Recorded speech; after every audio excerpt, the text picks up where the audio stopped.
Good morning. இன்றைக்கி Sunday. இன்னைக்கு காலையில் இடியப்பமும் தேங்காய் பாலும் தான் பிளான் பண்ணியிருந்தேன். பட் கடைசியில் தேங்காய் இல்லாதனால டக்குன்னு நம்ம கைக்கு வந்தது சேமியா தான். அதனால் இன்றைக்கி சேமியாவும் காலையில் பிரேக்ஃபாஸ்ட்டுக்கு முட்டை கிரேவியும் பண்ணிட்டோம். பிகாஸ் இன்றைக்கி சண்டே. ஸோ சண்டேனாவே காலையிலேயே நான்வெஜ்லேருந்து தானே ஸ்டார்ட் பண்ணணும்.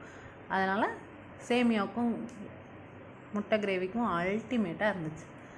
சரி, காலையில் தான் நினச்சி அதை நடத்த முடியல, மத்தியானம் நடத்திடலான்னு சொல்லிட்டு மத்தியானம் இன்றைக்கி பிரியாணி பண்ணலான்னு பிளான் பண்ணேன். பட் பிளான் பண்ண மாதிரியே பிரியாணி நடந்துருச்சு. பிரியாணி, சிக்கன் குழம்பு, சிக்கன் 65, சிக்கன் லெக் ஃப்ரை, அதுதான் கரெக்டாக இருக்கும்.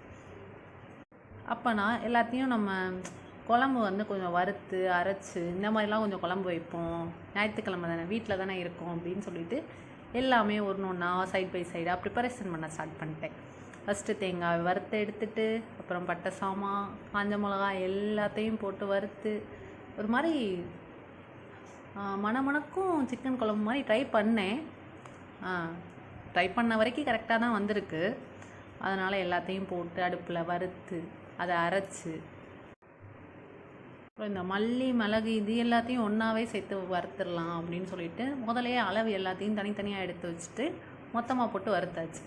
அப்புறம் சிக்கன் 65க்கு சிக்கனை மேரினேட் பண்ணணும்ல, நம்ம முதல்ல 2 லெக்கை போட்டு 65 பவுடரை போட்டு நல்லா மேரினேட் பண்ணி வச்சுருவோம். ஃபஸ்ட்டே எடுத்து மேரினேட் பண்ணி ஓரமாக வச்சிடலான்னு சொல்லிட்டு ஃபஸ்ட்டே அந்த மேரினேஷன் வேலையெல்லாம் ஸ்டார்ட் பண்ணி அதை ஒரு வழியாக கம்ப்ளீட் பண்ணி எடுத்து ஓரமாக வச்சாச்சு. நல்லா அப்படியே மேரினேஷன் பண்ணி நல்லா சிக்கனை மசாலாலாம் போட்டு எடுத்து ஓரமாக இல்லை, எடுத்து ஃப்ரிட்ஜில் வச்சாச்சு.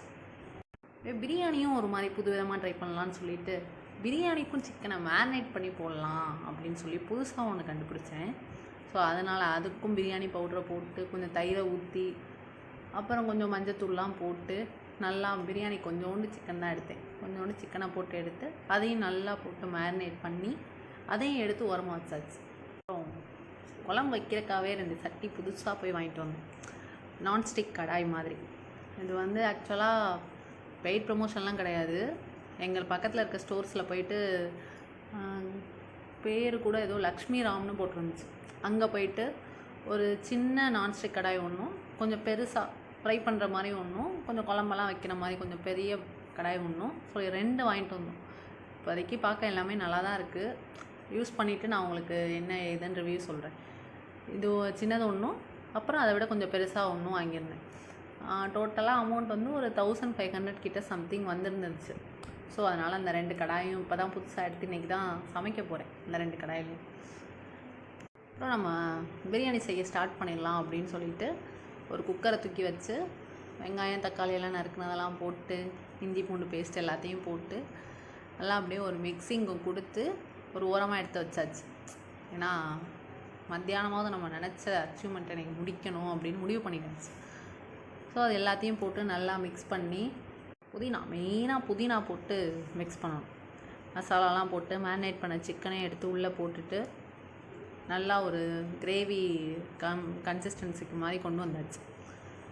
கிரேவி கன்சிஸ்டன்சிக்கு கொண்டு வந்துட்டு அப்புறமா தண்ணி ஊற்றிட்டு ரைஸை போட்டுக்கலாம் அப்படின்னு சொல்லிட்டு பிரியாணி ஒரு சைடு ரெடி பண்ண ஸ்டார்ட் பண்ணியாச்சு.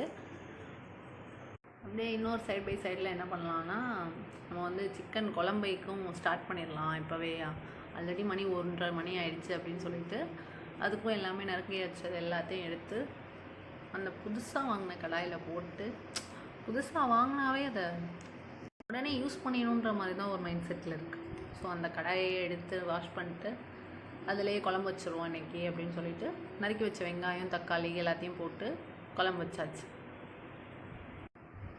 இந்த குழம்போட மெஷர்மெண்ட்ஸு இல்லை இந்த பிரியாணியோட மெஷர்மெண்ட்ஸ்லாம் வேணும்னா கமெண்ட்டில் சொல்லுங்கள். நான் இப்போ இதில் மெஷர்மெண்ட்ஸ் எதுவுமே சொல்லலை, ப்ளஸ் மெஷர்மெண்ட்ஸ் எதுவுலையும் போடலை. உங்களுக்கு இதோட ரெசிபி வேணும்னா நீங்கள் கமெண்ட்டில் சொல்லுங்கள், நான் ஃபுல் வீடியோ உங்களுக்கு போடுறேன். ஃபுல்லாக லாங் வீடியோவாக எடுத்து மெஷர்மெண்ட்ஸோட அந்த வீடியோ கிளிப்ஸ் போடுறேன். அதுக்கப்புறம் இந்த கடாயில் ஃபுல்லாக நல்லா கறியெல்லாம் போட்டு வதக்கி விட்டு நம்ம நான் அப்போவே சொன்னேன்ல, அரைச்சி விட்ட சிக்கன் குழம்பு அப்படின்னு சொல்லிட்டு நம்ம அரைச்சி வச்சுருந்த பேஸ்ட் எல்லாத்தையும் போட்டு மொத்தமாக ஒரு மிக்சிங் போட்டு அந்த நான்ஸ்டிக் கடாயிலே இன்றைக்கி குழம்பு வச்சு விட்டாச்சு. அந்த பிரியாணியோடு சாப்பிடும்போது டேஸ்ட் நல்லா அல்டிமேட்டாக இருந்துச்சு. கொஞ்சம் குழம்பு கொஞ்சம் தண்ணியாக தான் இருக்கும். கன்சிஸ்டன்சி வந்து கிரேவி கன்சிஸ்டன்சியில் இருக்காது, நல்லா தண்ணி விட்டு தான் பண்ணியிருந்தேன். எல்லாமே ரெடி பண்ணியாச்சு. ஸோ இப்போ நம்ம அப்படியே தட்டில் சுட சுட நம்ம செஞ்சு வச்சுருக்க பிரியாணி அப்படியே ஸ்மெல்லே அல்டிமேட்டாக இருக்கும் போல். அப்படியே கொதிக்க கொதிக்க பிரியாணி எடுத்து வச்சுட்டு அதோடு நம்மளே செஞ்ச ஒரு சிக்கன் குழம்பு, அந்த சிக்கன் குழம்பையும் எடுத்து சிக்கனோடு அப்படியே அந்த பிரியாணி பக்கத்தில் செட் பண்ணிவிட்டு, அது போக ஒரு ஸ்பெஷல் ஐட்டம் இருக்குது. அது உங்களுக்கு வந்து வீடியோ எண்டிங்கில் தான் தெரியும் அந்த ஸ்பெஷல் ஐட்டம் என்னென்னு. ஆமாம், ஸ்பெஷல் ஐட்டம் கூட இல்லை, ஆல்ரெடி வீடியோ ஃபஸ்ட்டே பார்த்துருப்பீங்க. மேரினேஷன் பண்ணி வச்சுருந்த சிக்கன் அதை வறுக்கும் போது நான் வீடியோ எடுக்க மறந்துட்டேன். ஸோ அந்த லெக் பீஸையும் எடுத்து அந்த பிரியாணியோடு வச்சு இன்றைக்கி சண்டேவை இப்படியே ஃபுல்ஃபில்லாக முடிச்சாச்சு. ஆக்சுவலாக இந்த கை வந்து புதுசாக இருக்குன்னு உங்கள் எல்லாேருக்கும் ஒரு மாதிரி திங்கிங்காக இருக்கும். ஆக்சுவலாக எனக்கு வீடியோ எடுத்தது தான், நான் குக்கிங் பண்ணது எல்லாமே எங்கள் அம்மா தான். ஸோ அதனால் அவங்க கை தான் கொஞ்சம் நல்லாவே தெரியும். ஸோ தேங்க்யூ ஃபார் வாட்சிங்.